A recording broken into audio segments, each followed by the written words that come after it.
President Donald Trump rang in the start of 2026 with a lavish New Year's Eve celebration at his Mar-a-Lago resort, hosting a black tie gathering filled with family members, political allies, and prominent figures from the MAGA world.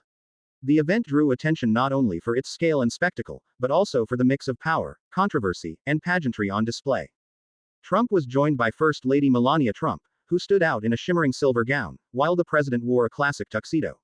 Their youngest son, Barron Trump, 19, attended the event as well, seated beside his parents rather than celebrating elsewhere with friends his own age.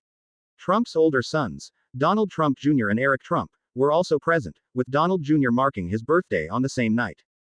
The guest list reflected Trump's inner circle and political orbit. Attendees included former New York City Mayor Rudy Giuliani, Homeland Security Secretary Kristi Noem, U.S.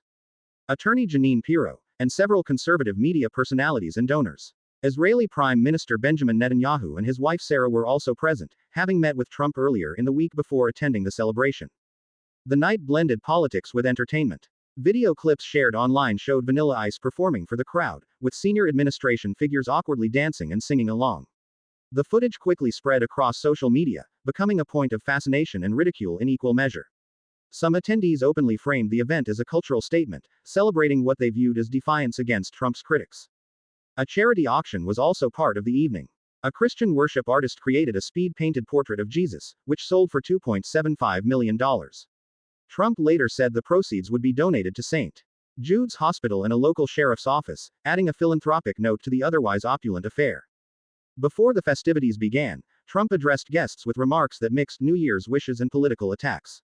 He criticized Democratic leaders, praised his economic and trade policies, and declared that his resolution for the coming year was world peace. At the same time, he continued to post combative messages on social media, targeting political opponents and warning of rising crime in major U.S. cities. The celebration unfolded against a backdrop of political tension. Trump's approval ratings remain low, and divisions within his own party have intensified as lawmakers prepare for a challenging year ahead. While Mar-a-Lago offered a glamorous and loyal setting to welcome the new year, the broader political landscape awaiting Trump in Washington appears far less forgiving. As the clock struck midnight, the scene at Mar-a-Lago captured a familiar contrast. A president surrounded by family, wealth, and devoted supporters, celebrating in luxury, even as controversy and uncertainty loom large over the year to come.